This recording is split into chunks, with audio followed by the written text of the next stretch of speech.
So, hello fellow patriots. It's been a little while since I put up something, and been continuing to prepare to get ready. It's frickin' cold here, so I got my nice fleece hat here for you Canadians. My fleece toque. Hey, take off, you hosers. Let's go get some Molson. You know who you are. And it's crazy what's going on in this world right now. You know, with the attack, North Korea on South Korea, and the possible escalation. You know that if North Korea decides to become more belligerent or lob a few more shells, I think South Korea putting their foot down and drawing that line in the sand, there's going to be no turning back, especially if they do lob more shells and South Korea retaliates. I think you could see a full-blown war there between North and South. And, well, what does that mean for us? Direct involvement? You betcha. We're already there. We got 36,000 to 39,000 troops involved, just there on the DMZ, and it's going to escalate very quickly into something very nasty. And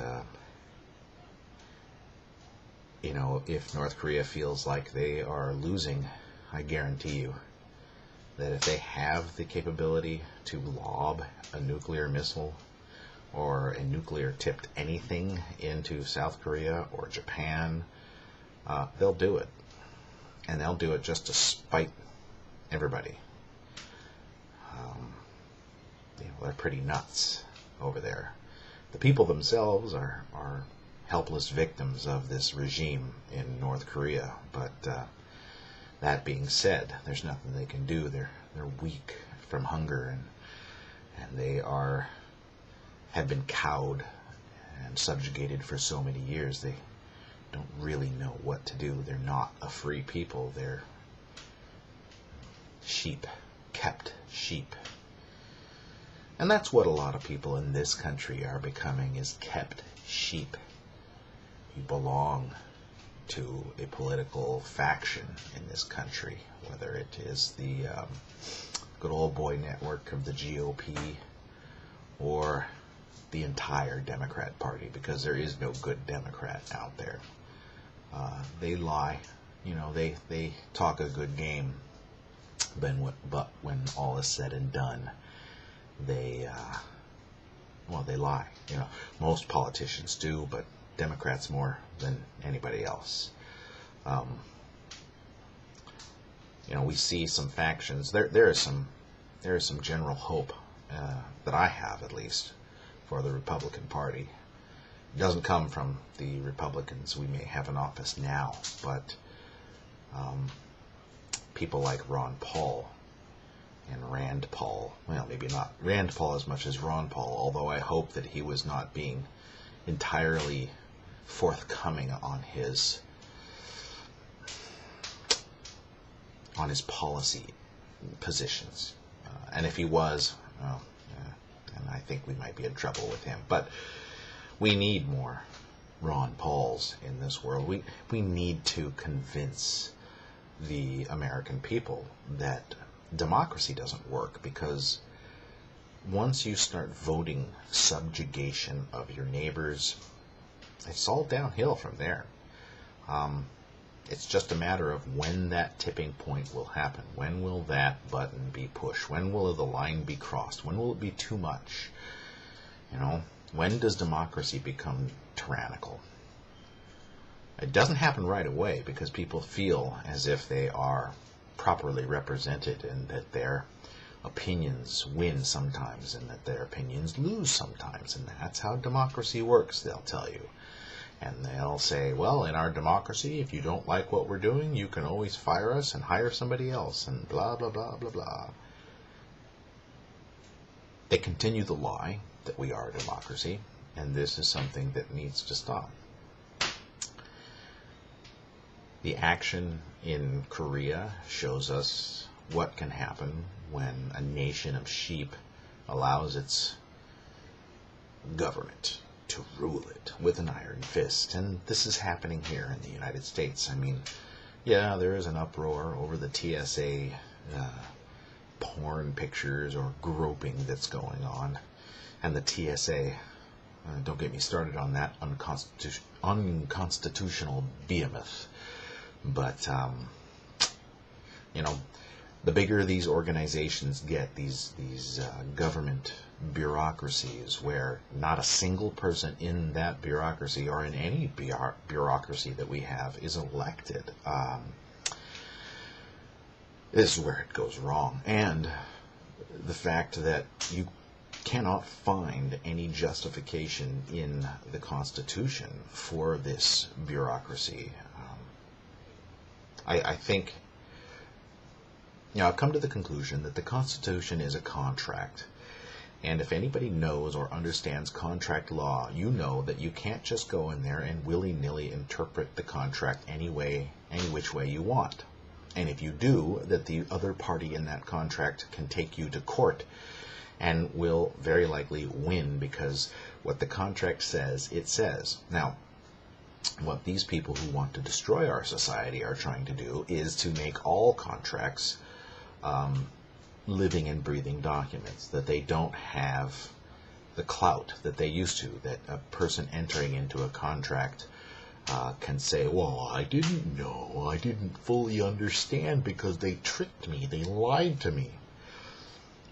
Nothing is said about personal responsibility or due diligence when getting into a contract. So contracts are being voided right and left. Most notably, a lot of these mortgages which are being foreclosed on, but then being stopped by our government. And a mortgage is just a contract between you, the buyer, and the bank. And they give you money, and you promise to pay it back. And the terms of that contract you agree to. It doesn't matter if the contract is completely lopsidedly in favor of the bank, because you, the idiot, signed it, and you, the idiot, must then be responsible for what you're doing. Nobody twisted your arm. Nobody forced you to go into the bank to get that loan. But you went in there anyways. Contracts are contracts. And we have to start returning to be a nation of laws once again. We need to be a republic, and we need to respect contract law. But I think that this complete animosity towards contracts and contract law comes from this deep-seated democratic philosophy of complete disdain or hate for the Constitution. They hate it. They absolutely hate it because, as Barack Obama says, that it is a document of negative liberties, as he said. No, it's not a document of negative liberties. It is a document of positive limitations on government.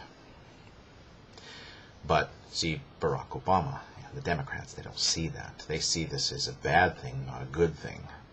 And so they do everything they can to get around it. And if that fails, they just ignore it. And this goes for a lot of the Republicans, too. John McCain, George Bush. These are not true Republicans because they don't respect or protect the Republic. They talk about our democracy, our democratic process. Well, these are all kind of false paths, false stories. This is, well, to put it bluntly, lies. We're not a democracy. This is not a democratic process. This government was put in place, this republic was put in place to guarantee certain liberties, to protect our inalienable rights. And without that, we might as well take up arms and start killing people, because if we don't have a republic, then we have nothing. A democracy is just another word for tyranny of the majority. And I'm serious, people. If we don't get this under control soon, we lose too much control to those who would turn us into a 100% banana republic or a 100% democracy, then the only thing left for those of us who love liberty, the only thing left for us to do is to take up arms and start killing people. Now, I don't want to do that. The last thing I want to see in this country is a full-blown violent conflict. I have children. I have family that I don't want to see hurt, that I don't want to see traumatized by war. But I would rather see them traumatized by war than subjugated as slaves. And that is what is happening, and that is what we have to stop. This is the warning to all of you communists and socialists and collectivists out there. If you don't back off, we're going to kill you. And this time, we're not going to let you live. You thought what Hitler was doing was bad, and it was, because he wasn't just... He started going after communists, that was a good thing, but then he started going after people based on their race, or based on their sexual preferences, or based on the fact that they are mentally challenged, and that was wrong. So his attack on communists, that was right. Communists, they are the scourge of human existence. All collectivists are. Mainly because the only way that their philosophy, their ideology works is through force. So I have this message for you, you collectivists, you socialists, you communists. We're going to kill you if you don't back off, if you don't just go and build your own little private communes where you can be communists and you can be that. If you don't just back off and stop trying to force the rest of us into your little fantasy utopia, then we're going to kill you. So back off, My philosophy is live and let live. And anybody who comes after my freedom and my liberty is going to pay for it. And there's a lot of people out here just like me who think the same way, that we'll let you be and do what you want, start your own communes, and have a collective on your own property. But when you come after us and try to force us into your collective, we're going to come after you with guns, and we're going to kill you, because we're not going to allow our families and our children to be subjugated under your rule. So if you don't want to back off, well, I guess this means war.